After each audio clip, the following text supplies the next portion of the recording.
Okay, welcome to this module on correlation of data signals. This is part of Data X. So to get started, we're going to use an example of data that has a time sequence property, or at least we're going to use data that is a time sequence. And of course, not all data has time sequence property, but we are going to start with this at least as an example.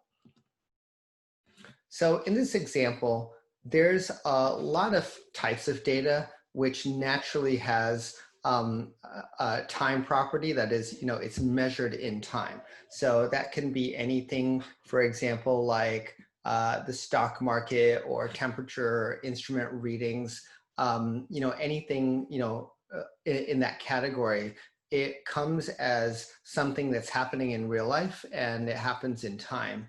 And basically what happens is that we can think of the data that we get from that as sampled at intervals of some time. That might be samples at, say, an interval of time t. T can be 1 second, it can be 1,000th of a second, it can be a full day, but at some intervals you have data that is taken from a real life situation. And usually that data is put into a table of some sort. When that happens, the time property might actually be lost. You might just have an index. It's also possible that the time, in terms of date time, is saved in the table. So either way, that might happen. And then what generally happens is that from that table, we're able to take all kinds of characteristics and statistics, means, variances, look for other patterns, things like that. Okay, so here's an example. This is a table of weather data. And one thing that we can ask is, how is one of these columns, like, for example, the temperature that's in this column, how is that similar? That's column B. How would that be similar to, say, an ozone reading, which is in column A, like this? And the answer to that is, of course, that we can measure the similarity using a correlation function. So if we know what's the correlation of A and B, what we're really doing is we're seeing the similarity between these two columns. Now, of course, if you have an entire column, you can also take, if you have an entire table, you can also take the correlation of every column with every other column. And if you do that, of course, then you get a matrix. So the matrix would be, for example, column A with column A with B, A with C, and then the next row would be everything with a B, all of the correlations with C, all the correlations with D. And as you can expect, the middle diagonal is, is always the column with itself. So you'll see that as they're all really the same column being correlated with each other, and therefore those values will turn out to always be 1. Okay, so let's understand correlation and correlation matrices in a little bit more detail. All right, so here's a practical example of correlation and covariance. We'll start by looking at a table of data here, and it has one column which is X, one column which is Y.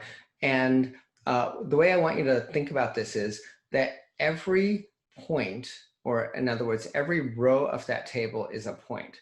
And you can take every row and put a point somewhere, X, not X, but like points all over, and each one of these points is another row from this table of data.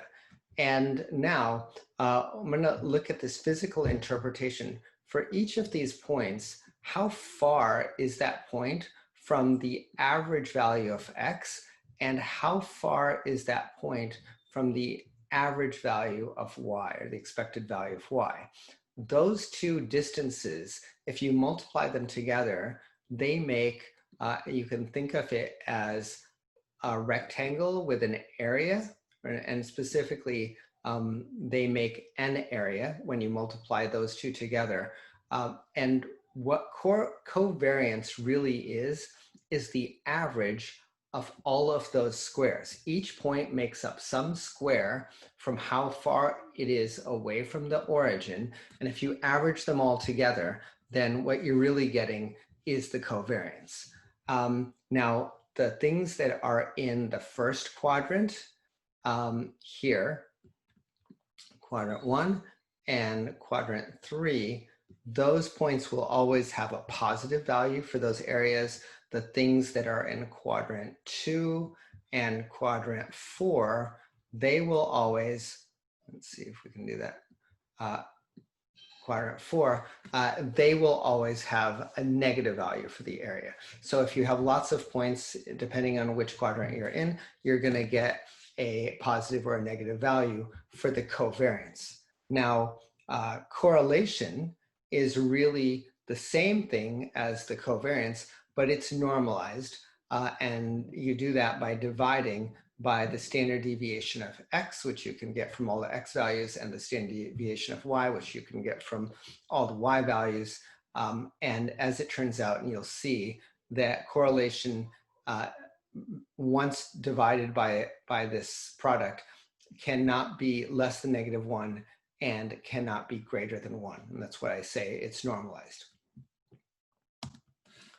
Now, if you use this well-known Cauchy-Schwarz inequality, you can prove quickly to yourself that correlation actually is bounded by 1 on the positive side. And in this case, it's the absolute value is always less than 1. So it's bounded between -1 and 1. So let's try this with an example. What would be the correlation if we had correlation of, if we want to take x and y as our 2 columns that we wanted to correlate with each other? Okay, so we'll start by plotting it. And what you'll see is that we have a line with a positive slope. We can expect the correlation to be positive because in general, every time you increase x, you're seeing an increase of y also. So one way that we can do this is we can start by calculating the mean and the variance of both x and y. So mean, standard deviation, variance, and we'll do that for y as well. In other words, the average of these 3 numbers is the mean, the standard deviation, and the variance, just from your normal statistics to get these values here. And then by using the formula that we showed you earlier, what we can do is we can take the expected value of xy. So that would be, what is 1 times 0.5? That's here. What is 2 times 2? That's here. And we average those together and we get an expected value of xy as 5, and then subtract away the expected value of x times y, which was the 2 times the 2, which made 4. So here you go. This should really have a parentheses here because that's the intention. So 5 minus 4 divided by 1.5, and here you have a positive correlated value of 0.67. All right. Now, there's another way that we could have done the same thing, which is in the way that I illustrated, where we're going to see it as the average of the contribution of each point. So in each point, what we'll do is we'll take the point value 1 and subtract it from its mean. And in this case, 1 and 0.5, we're subtracting each one from the mean. Then the second point, 2, 2, here, 2, 2, we're subtracting each of those from the mean, and the same thing in the third point, 3 and 3.5, and we subtract each one of those from the mean, and then we average those, which gave us the covariance, and then we divide by the standard deviations, and we get exactly the same number. So now that we've got a basic understanding of how you calculate correlation and how you get it from columns within tables, I want you to recall that for time series, we might have a system with multiple sources. So here's a number of sources. Maybe these are different stocks or different readings of some sort. And each one of them is giving us a series of information, time data. And all of that basically can end up in a table. So this source might have samples that are running in time up and down this table. And one thing that is important to understand is that sometimes when we do a correlation, we might want to do it not just on all the data in the entire table, but we might want to do it from a window of time. Let's say like the last 200 samples or something like that. Or it could be a window that happened earlier in time, like this. So if we want to do a correlation like that, what's important to realize is that in the table, that's the same thing as a slice somewhere in the table. Depending on how the table is organized, it might be at the very top of the table, or in this case, if it was something that happened some time ago, like over a previous time period, then it might be a slice from this window that, that is like farther down on the table. Okay, so once you have your window, then of course, it's possible to have a correlation matrix. So correlation matrix, as we said before, all the way down the diagonal is going to be all ones. And then you'll be able to get a correlation with every column, with every other column, and that's what's going to be in the matrix. And as we said before, that's over the time period of the window. Now, in NumPy, you can use correlation function, NP right here. You can use this function to do a correlation. And if you do, what you're going to get is, here's an NP array. And in this case, there are 4 rows in this table, rows, not columns. And what this function is going to do is going to give you a correlation row by row. So it'll, for example, this element here will be the first row correlated with the second row, like that. And this element will be the first row correlated with the third row, and so forth. If you want it the other way around, where you're going to get the correlation of the columns, then of course you can just use the transpose and take the correlation again, and you will then get the correlation matrix that you want. Now, in Pandas, we use a different method. In fact, we use the core, C-O-R-R method to get a correlation matrix.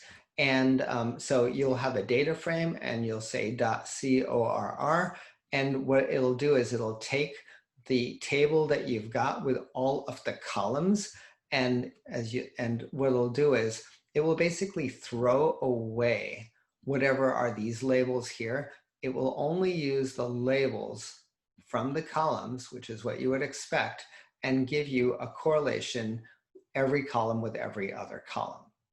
Now, in Pandas, you can specify multiple types of correlation, Pearson, Kendall, and Spearman. The default is the Pearson correlation, but I'll show you in a few seconds what each of these actually is.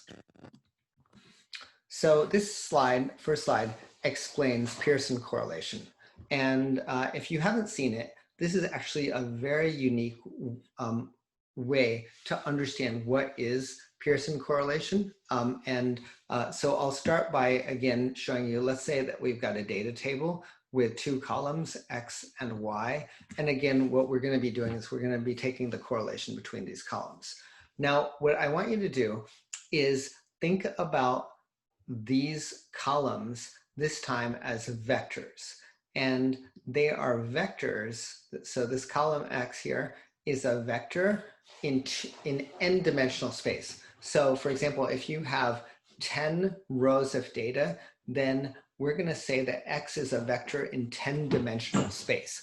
And if it has 1,000 rows, then it's a point in 1,000 dimensional space. So this point here, wherever X is just one point, and it represents this entire column. And this point here for Y represents this entire vector here, right? So all the way through. And what we're going to do is we're going to now think about those two vectors and this particular identity, which you can remember back to. And what it basically says is that the dot product, that is X dot Y, and that means term by term multiplication of all the elements and then added up, that is equal to the absolute value or the magnitude or length of X times the length of Y times cosine theta. What I basically want you to do is solve this for cosine theta. So it's going to be X dot Y divided by the absolute value of X and times the absolute value of Y. So we're basically solving for cosine theta. That solving of cosine theta, that is what the Pearson correlation actually is. And this is really interesting to understand, because what it means is that if X and Y are very similar to each other, you can think of it as they have a very small angle. They're almost on top of each other, or they're very close. So when that angle is small, you can think of cosine of that small angle as 1. As that angle increases and becomes wider, then the cosine theta, in other words, the Pearson correlation, starts to become less than 1.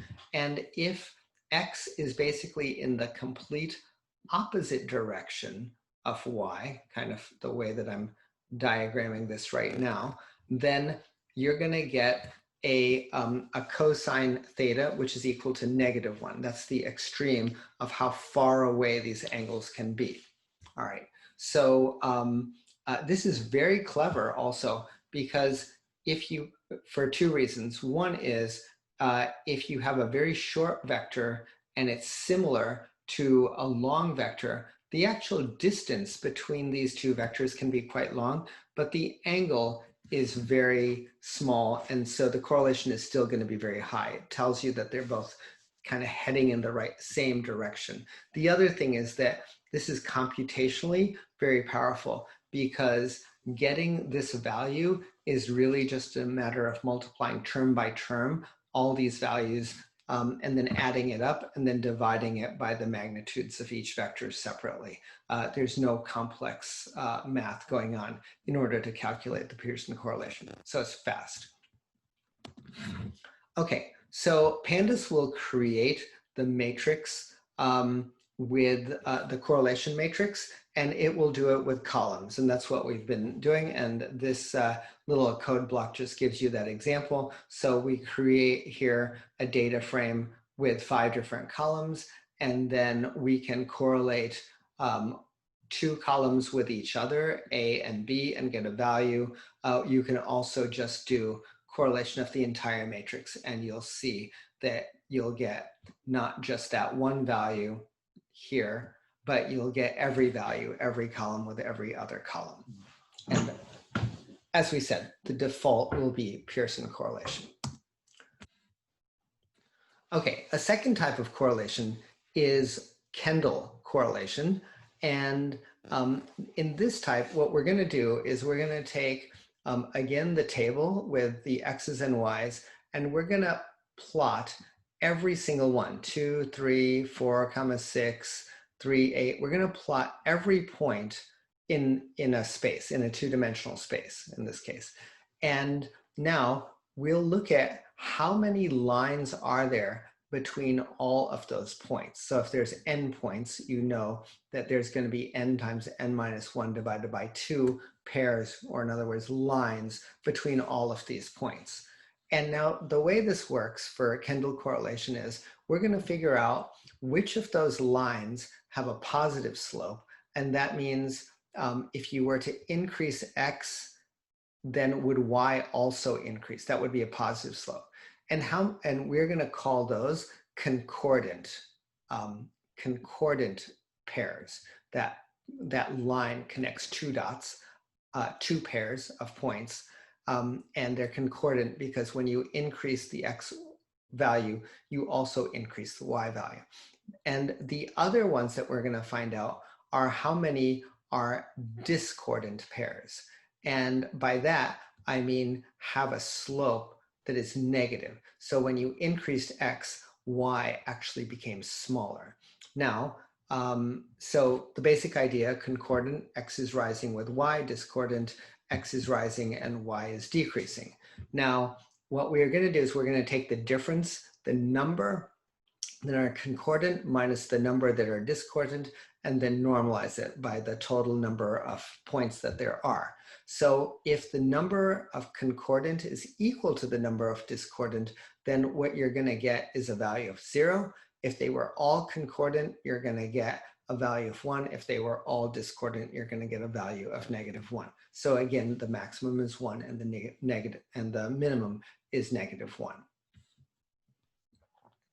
And finally, there's the third category, which is Spearman correlation. Now, let's do the example again. Again, we're going to start with a table of data. We have an x value and a y value in this case. And in the example, basically, x is the IQ of a person, y is the hours that they spend watching TV. So that original data is here. The only thing that's changed in this table is that we're ordering it from smallest to largest. So if 97 is the smallest number, we're going to start with that number here, and we're going to increase. So we're shuffling or sorting the rows of the original table by the column of x. And then the y value stays with it, stays with the corresponding x value, but we've introduced two new columns here, and this is the rank. So we could have started with this with 1. In this case, they happen to start with 2. So we'll say 97 is the second, then the third, fourth, fifth. These are the rank orders of the data in the x column. And then the value 20 would be the 6th largest of the y values. 28 is the 8th largest of the y values. 6 turned out to be the smallest, basically the smallest of the y values that started with 2. So for example, you're just basically taking the rank order in the table and making a new table from those, the RGX and RGY. And what we're going to do is take a normal Pearson correlation, but of this table, of just the rank order. So take the rank of x and the rank of y and find the Pearson correlation, and we'll get a number. So that will be the Spearman correlation. And Spearman, and this is basically a test of monotonic increase.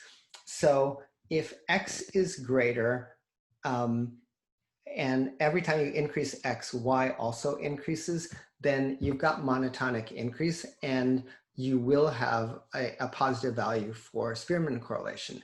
However, Spearman correlation is not discounting for the amount or the rate of the increase. So if sometimes the x value increases only a small amount, but the y value increases a lot, and other times the x value increases a lot, but the y value didn't increase much, it doesn't really matter to Spearman correlation.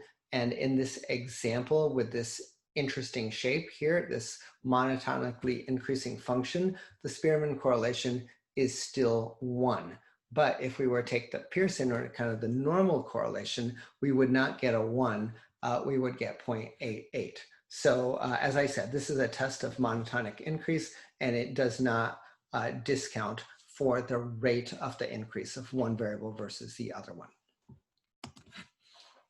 Okay, so now let's understand correlation and correlation matrices in just a little bit more detail relating to time series sources.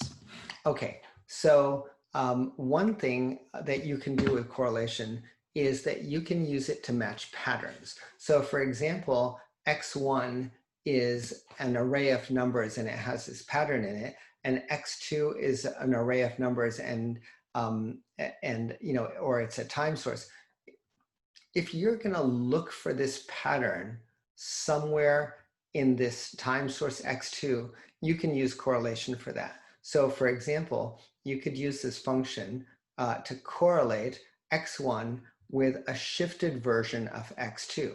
In other words, you can try it for every value of n. So you can try it for n equals 0, 1, 2, 3, 4. As you test it for every value of n, you're eventually going to get values where the correlation value starts to increase. And where it reaches the maximum is where one pattern is basically right on top of the other one. And so that's basically finding the n which maximizes it is basically the answer to where does this pattern show up in this stream of data. Okay. Another concept that's very related to correlation and related to sources of data, time series data, is that we can have time series data, and this is just recall that we can have time series data from different sources, and they end up being stored either in rows, so A can be in a row, or A can end up getting stored in a column, kind of like what we're more used to with pandas. So it can be in a row or it could be in a column. Now, the idea here is there's a common technique which people use, which is to take the data from each and pre-process it and put it into yet another table that's used for machine learning. So for example, you can take the data from any of these kind of intermediate storage, like for example, in this example where you have a table and each column represents a different source of data, A through C, D, whatever. And what you can do is you can, with each of the sources, say from source A, you can find out what is the mean or what's the standard deviation. You can basically take statistics on anything in that column, and you can make a column for it in a new data. So in other words, source A, you can find out what's the standard deviation, or what is the correlation with another matrix, or what is the mean. You can basically have values that characterize the source A. And then similarly for source B, C, so forth, you'll have other values that statistically characterize that source. And then you can label those sources in any way that you want. And then you'll be able to use standard machine learning, standard supervised machine learning in the way that we've already seen it, and with the tools that we've already seen in order to be able to make predictions and classifications. So just to drive this point in, this is the framework that we've been using, the high-level framework for all of this supervised machine learning. And in this case, each row of the table, instead of being a person or a customer, can actually be a time series data source. And each column can be some statistical property of that source. And then there's going to be, again, data that you've observed, where you have labels, and then you can then do predictions and classifications and so forth on all of the sources that you have not yet seen or that you haven't yet labeled. So basically, the same type of framework can be applied if you do this type of pre-processing. Okay, and so with that, that's the end of this section on understanding correlation and covariance, particularly oriented towards time series data and towards data signals.